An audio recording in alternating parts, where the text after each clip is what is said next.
دیکھیے یہ قاری خلیل الرحمان بار بار کہتے تھے کہ پھر لی ساجدین کو کہاں لے کے جاؤ گے، لی ساجدین کو. تو اس کے اوپر جو میں نے اپنا کتابچہ لکھا تھا سجدہ تعظیمی کا شرک، اس میں لی ساجدین کی بہت زبردست یعنی تشریح سامنے آئی تھی کہ دیکھو لی ساجدین کی سب سے پہلے جو تفسیر کی ہے وہ یعقوب علیہ السلام نے کی ہے، کیونکہ یہ سب سے پہلے جو یوسف علیہ السلام نے لی ساجدین کس کو کہا تھا؟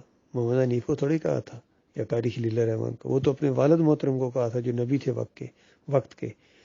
لی ساجدین یہ کہا کہ سورج چاند ستارے میرے سامنے جھکے ہوئے ہیں. تو اس سے انہوں نے یعقوب علیہ السلام نے وہ یعنی تصور بھی نہیں کر سکتے تھے کہ اس کا مطلب یہ ہے کہ اب سورج چاند ستارے کوئی یوسف علیہ السلام کو سجدے کریں گے یا ہم لوگ سجدے کریں گے، کیونکہ خواب دیکھنے والا خواب دیکھتا ہے، ورنہ کوئی سورج چاند ستارے سجدے کرنے کو نہیں آئے تھے. یہ خواب دیکھنے والے نے خواب دیکھا ہے. اور اس خواب کے معاملے میں ایک دفعہ محمد حنیف صاحب نے بڑی پیاری بات کہی تھی، مجھے بہت اچھی لگی اسی وقت. دیکھیے جو بات بھی اچھی ہے وہ اچھی لگتی ہے. کراچی کے اندر انہوں نے ایک دفعہ کسی اہل حدیث کو جو یہ زور دے رہا تھا کہ نبی علیہ السلام خواب میں آ سکتے ہیں، تو حنیف صاحب نے کہا دیکھو خواب میں کوئی نہیں آیا کرتا، یہ خواب دیکھنے والا خواب دیکھتا ہے، اس کے اپنے خیالات ہوتے ہیں، اس کو تو پتہ ہی نہیں ہوتا دوسرے کو جس کو خواب میں دیکھا جا رہا ہے. بالکل یہی بات بھی یہاں کہ یہ سورج چاند ستارے کوئی سجدہ کرنے نیچے نہیں اترے تھے، یہ یوسف علیہ السلام نے خواب دیکھا ہے. اور خواب کی تعبیر ہوتی ہے وقت کے نبی اور جلیل القدر نبی، بہت علم والے نبی، یقین کی جس کو اللہ نے تعریف کی کہ ہم نے یعقوب کو علم سے نوازا تھا. تو انہوں نے لی ساجدین کی تشریح کی ہے کہ میرے بچے اس کا یہ مطلب ہے، یعنی کوئی اور مطلب نہ سمجھ لینا، اس کا یہ مطلب ہے میرے بچے، اس طرح تشریح کر رہے ہیں. اور خالص اللہ کی وحی کی روشنی میں جو ہے وہ ایک تشریح کی ہے انہوں نے، کیونکہ ایک بات ایسی بتائی ہے جو بغیر وحی کے وہ ہو ہی نہیں سکتی. یہ جو بشارت ہوتی ہے نبوت کی کہ تجھے اللہ نبی بنائے گا، یہ کوئی نبی اپنی طرف سے نہیں کہہ سکتا ہے جب تک اللہ نہ بتائے کہ اس بچے کو، اس بندے کو نبی بنایا جائے گا. تو یہ انہوں نے لی ساجدین کی تشریح کی ہے. آگے بھی اور کہ اس طرح تیرے اوپر اللہ اپنی رحمتوں کی بارش کرے گا جس طرح ابراہیم علیہ السلام کے اوپر، اسحاق علیہ السلام کے اوپر، اور اس خاندان کو یعنی خاندان یعقوب علیہ السلام کو اللہ تعالیٰ بڑی فضیلت عطا فرمائے گا. تو تجھے باتوں کی تہہ تک پہنچنے کا علم عطا فرمائے گا. باتوں کی تہہ ہوتا ہے وزڈم، دانائی جسے کہتے ہیں. تو اس کو اس طریقے سے یعقوب علیہ السلام نے بیان کیا لی ساجدین کو. لیکن محمد حنیف نہیں مانتے، نہ ہی یہ قاری خلیل الرحمان مانتا ہے، نہ منور سلطان مانتا ہے، نہ ڈاکٹر عبداللہ مانتا ہے، نہیں مانتے ہیں، یہ اپنی بات چلاتے ہیں.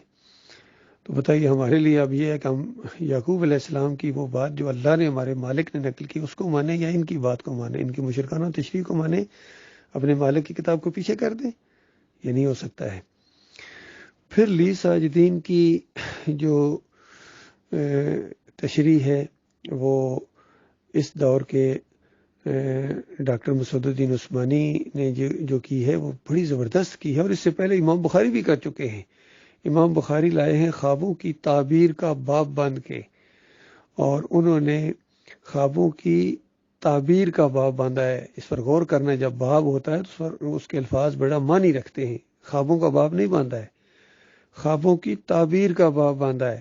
تو اس کے اندر 4 نمبر آیت لائے ہیں، پہلے خواب لائے ہیں، پھر اس کی تعبیر لائے ہیں 6 نمبر آیت، امام بخاری رحمۃ اللہ علیہ. اور کیونکہ 6 نمبر آیت تو خواب نہیں تھی، وہ تو تعبیر ہے. پھر اس کے بعد 100 نمبر آیت لائے ہیں، اور 101 نمبر آیت لائے ہیں. یعقوب کیا نام ہے، یوسف علیہ کے زبان سے وہی الفاظ دہرائے ہیں امام بخاری رحمۃ اللہ علیہ نے. اور انہوں نے سجدے کا ذکر ہی نہیں کیا. امام بخاری رحمۃ، اتنے سمجھدار اور فقیہ آدمی سے میری عقل حیران ہے اللہ کے اس بندے کی دانائی کے اوپر، کیونکہ یہی چیز انہوں نے سیکھی تھی قرآن سے، حدیث سے. دانا لوگوں کا طریقہ، جس طرح دیکھیں لقمان علیہ السلام یا رحمۃ اللہ علیہ نے کس طرح اپنے بچے کو نصیحت کی کہ میرے بچے دیکھنا شرک نہ کرنا. یہ دانا لوگ اس طریقے سے سمجھاتے ہیں اپنے اولاد کو. پھر یعقوب علیہ السلام نے مرتے وقت اپنے بچوں کو پاس بلایا اور اس طریقے سے نصیحت کی، شرک کا راستہ روکا. اس سے پہلے ابراہیم علیہ السلام یہی کچھ کر چکے تھے. پھر نبی علیہ السلام کتنی وصیتیں کر کے اور کتنی نصیحتیں کر کے گئے ہیں شرک کے خلاف، اور پھر اس کے بعد ابو بکر صدیق نے کس طرح شرک کے دروازے بند کیے، ان کی بیٹی نے کس طرح شرک کے دروازے بند کیے، خود عمر بن خطاب نے اس درخت کو کھڑوا دیا کہ ابھی تو ٹھیک ہے لوگ، لیکن بعد والے تو پوچھنا شروع ہو جائیں گے، تو شرک کے دروازے بند کرنے والے لوگ ہوتے ہیں یہ سمجھدار لوگ۔ بالکل امام بخاری بھی رحمۃ اللہ علیہ انہی لوگوں میں شامل ہیں، انہوں نے اس سجدے کا ذکر ہی نہیں کیا اور 100 نمبر آیت کو آگے سے شروع کیا تاکہ کسی کے دماغ میں یہ چیز نہ آ جائے، راستہ بند کر دیا اس اللہ کے بندے نے۔ اور محمد حنیف کے لوگوں کا پورا زور اسی کے اوپر ہے کہ سجدہ خواب کی تعبیر ہے، کہتے ہیں سجدہ خواب کی تعبیر ہے۔ اور جب میرے سے اسلام آباد میں بات ہوئی اور زور دے کے انہوں نے کہا کہ دیکھو یوسف علیہ السلام نے کہا ابا جان یہ ہے میرے خواب کی تعبیر، تو میں نے کہا حنیف صاحب آپ کے اس انداز سے جس طرح انگلی نیچے کر کے آپ زور دے رہے ہیں، میں ایک سوال کرنا چاہ رہا ہوں کہ کیا آپ یہ کہنا چاہ رہے ہیں کہ یوسف علیہ السلام نے یہ کہا کہ ابا جان جو تعبیر آپ نے بتائی تھی وہ تو غلط ثابت ہو گئی، وہ نہیں ہے تعبیر بلکہ یہ ہے، یہ جو میں کہہ رہا ہوں؟ تو اللہ جانتا ہے محمد حنیف نے کہا کہ مفہوم کے لحاظ سے آپ یہ بات کہہ سکتے ہیں۔ استغفر اللہ استغفر اللہ استغفر اللہ۔ محمد حنیف کا حوصلہ دیکھے ہوئے، یہ ہوتی ہے ضد بازی، یہ ہوتی ہے متکبرانہ انداز، یہ ہوتے ہے ابلیسیت۔ اس ظالم نے اپنے موقف کو ثابت کرنے کے لیے 2 نبیوں کو آمنے سامنے کھڑا کر دیا، ایک نبی کی تعبیر کو غلط ثابت کر دیا اور دوسرے نبی کی تعبیر کو جو عشق نے اپنے دماغ سے نکالی ہے وہ ان پر الزام لگا کہ اس کو ثابت کر رہا ہے۔ تو یہ بہت بڑا جرم ہوا، یقین کیجیے۔ میں کہ یہ بندہ فارغ ہو گیا، یہ گیا بہت آگے نکل گیا یہ بندہ اللہ کی مخالفت میں۔ تو یہ معاملہ ہے بھائی، امام بخاری نے اس طرح لی ساجدین کی تفسیر بیان کی۔ پھر اس دور میں جو توحید کی دعوت اٹھی ہے وہ ڈاکٹر مسعود الدین عثمانی کے ذریعے اٹھی ہے، یہ محمد حنیف کے ذریعے نہیں اٹھی ہے۔ محمد حنیف کے ذریعے تو بگاڑ آیا، کھڈے میں گری ہے یہ دعوت، ختم ہو گئی اس دعوت۔ ڈاکٹر عثمانی رحمۃ اللہ علیہ نے توحید کی دعوت اٹھائی، محمد حنیف نے اس کو دبائی۔ ڈاکٹر عثمانی رحمۃ اللہ علیہ پوری زندگی اللہ کے وقار کی جنگ لڑتے رہے اور محمد حنیف پوری زندگی اپنے اقتدار کی جنگ لڑتا رہا۔ یہ الٹ 2 شخصیت ہیں، یقین کیجئے۔ جس طرح قرآن میں 2 کردار آئے ہیں، ڈاکٹر صاحب اس پر بڑا زور دیا کرتے، 2 کردار ہیں۔ ایک وہ کردار ہے جو بظاہر بڑی اخلاق کے ساتھ، بڑی الفاظ بندی کے ساتھ باتیں کرتا ہے، لوگوں کو دل مول لیتا ہے، لوگ سمجھتے ہیں وہ بڑا تہجد گزار، بڑا شریف آدمی ہے، بڑا معصوم ہے، بڑا علمی گفتگو کر رہا ہے، اس طریقے سے بڑا یہ تو شریف نفس ہے۔ لیکن مالک فرماتا ہے وہ لد الخصام، یہ صحیح معنوں میں جھگڑالو ہے، اصل فسادی یہ ہے، اور پھر یہ فتنے برپا کرتا ہے۔ تو دوسرا وہ ہوتا ہے جس نے اپنی جان بیچ دی اللہ کی رضا حاصل کرنے کے لیے۔